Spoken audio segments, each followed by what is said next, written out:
Всем салам алейкум, вы на канале Найза ТВ. Это очередной разбор полетов в преддверии Найза FC 37, который состоится 5 марта в Алматы-арене. Главное событие вечера — это бой за вакантный пояс чемпиона. Об этом мы поговорим в своих следующих выпусках. А прямо сейчас мы поговорим о поединке, который, возможно, определит одного из претендентов на пояс чемпиона в тяжелом весе.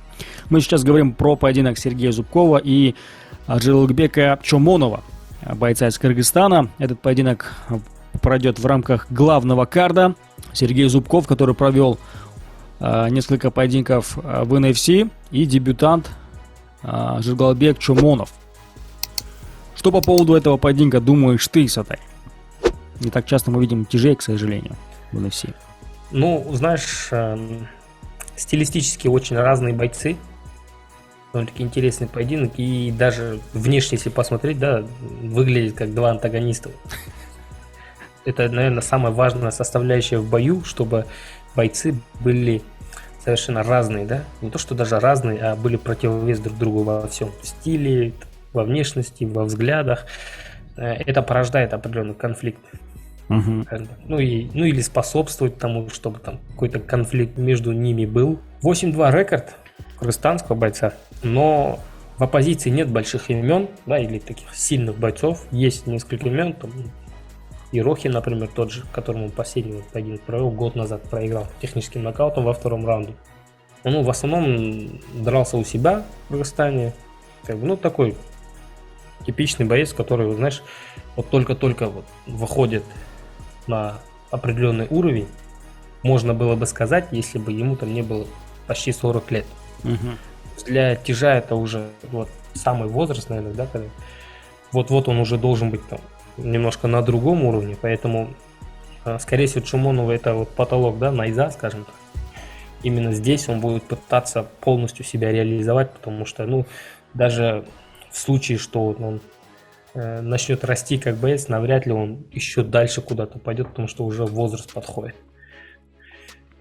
Поэтому я считаю, что этот боец за такой мотивирован, но вот если стилистически смотреть, он, опять-таки, если выберет правильную тактику, очень удобен. Джилыкбек для Сергея, уточню, да? Потому что очень мало борьбы я видел в исполнении Джилыкбека. Он больше такой, знаешь, от бокса отталкивается. То есть даже ногами очень мало бьет, много боксирует, но нужно признать, что обладает очень тяжелым ударом. То есть по боям это было видно, что он знаешь, это один из той категории бойцов, который может просто одним ударом закончить. Не добиванием обязательно, да, просто потушить свет с одного удара. То есть это у него есть, и это, наверное, у него не отнять. Но напротив есть трехкратный призер или четырехкратный, уже не помню, призер чемпионатов мира по боевому самбо, довольно-таки хороший борец, в грэпплинге довольно-таки неплохо выступал, но умеет бороться парень. И очевидно, что он борется лучше, чем Джилыкбек. И даже в последнем, да, в своем поединке на Найза он продемонстрировал, что умеет бороться. И партер умеет, и стойка умеет, поэтому вообще без проблем. И намного моложе, помощнее смотрится Зубков, несмотря на статистику, она, по-моему, у него 3-4, да, такой отрицательный рекорд. Да. То есть, если смотреть рекорд, это кажется таким рекорд джорнимена, да? Но здесь, опять-таки, качество, то есть, если просмотреть оппозицию, те бойцы, которые дрались с Сергеем Зубковым, они все-таки выше уровнем соперников Джилыкбека Чомонова. Отсюда и такой рекорд вырисовывается. Но в целом, я, наверное, с твоей мыслью согласен, что в этом поединке именно Зубков будет считаться фаворитом.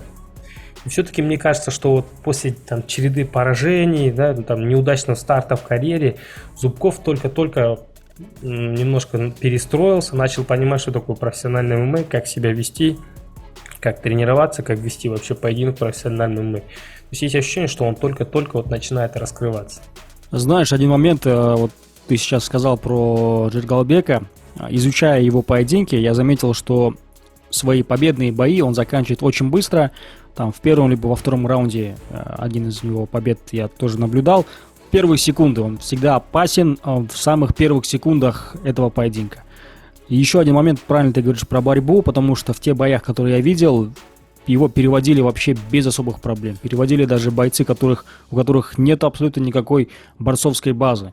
В Кыргызстане у себя на турнирах ВФ дрался с бойцами из Украины, и они переводили и контролировали его в партере вообще без особых проблем. Но еще одна есть момент такой у Чомонова, это его выносливость. Он очень плохо дышит после первого раунда, второго раунда точно, потому что вкладывается в удары, в размене вообще не боится идти в размены, и даже поединок против Константина Ерохина, казалось бы, Ерохин бьющий боец. В любом случае он входил в размены, тоже наносил удары, но в какой-то момент пропустил. Такая же тактика, кажется, Зубковым не поможет ему входить в размены, потому что Зубков, даже не обладая, мне кажется, такой вот высокого уровня ударной техники, в любом случае, даже если просто что-то выбросит, это точно попадет и отправит в нокдаун как минимум Аджилбека. Как думаешь? Да, однозначно. Очень мощный такой. Мощные плечи, шея, спина у Зубкова, поэтому однозначно он обладает ударом, но пока вот во всех своих 7 поединках он ударную мощь свою как-то не демонстрировал. То есть до этого нам не удавалось еще видеть, что там Зубков кого-то ронял, да, но мы видели, что Зубков борол. Да, и поэтому нужно, наверное, я строю, исходя из того, что я строю свои какие-то доводы, исходя из того, что я видел, что они показывают. Чумонов, нельзя его недооценивать однозначно. Человек с таким ударом, он опасен там. Как ты сказал, ну пусть даже это будет первый раунд, он опасен в любую секунду. Один удар — это 1 секунда. Да? Один удар — это 1 секунда. И у него будет как минимум там, в 5 минутах сколько секунд, считайте. Да, считайте. Не будем вдаваться, да. Это не наша тема. Да, шансы 60/40, и чем дальше раунд будет заходить, бой будет заходить, да, там, во второй, третий, тем меньше шансов. Допустим, если первый раунд они начнут 50/50, второй раунд уже будет 60/40. И закончится, условно, 30/70 и так далее. То есть, несмотря на рекорд, я думаю, Зубков при правильной тактике, с уклоном на борьбу, естественно, должен одолеть Чумонова в этом поединке.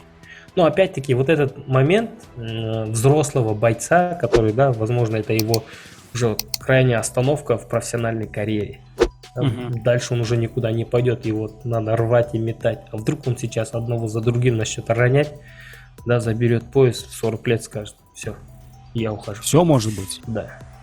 Мотивация творит чудеса, поэтому вот этот фактор многие недооценивают, и разбор, возможно, даже не включает. Но это только психологический момент, я не знаю, его стоит, не стоит включать, но я всегда стараюсь учитывать это.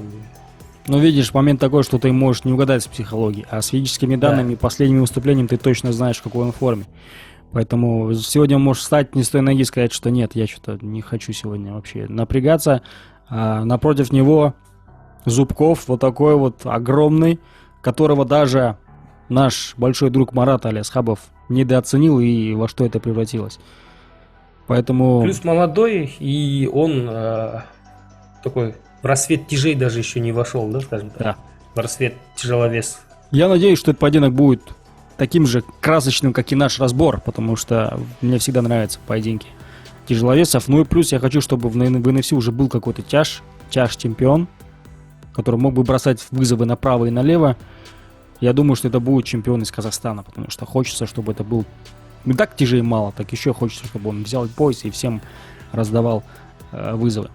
Но если у вас есть что добавить в конце, обязательно пишите в комментариях под этим выпуском, за кого будете болеть, за Чумонова либо за Зубкова. Как вы считаете, этот поединок закончится, и будет ли нокаут, либо будет ли это болевой сабмишн, закончится ли бой досрочно, короче, пишите. Ну и следите за следующим нашим разбором.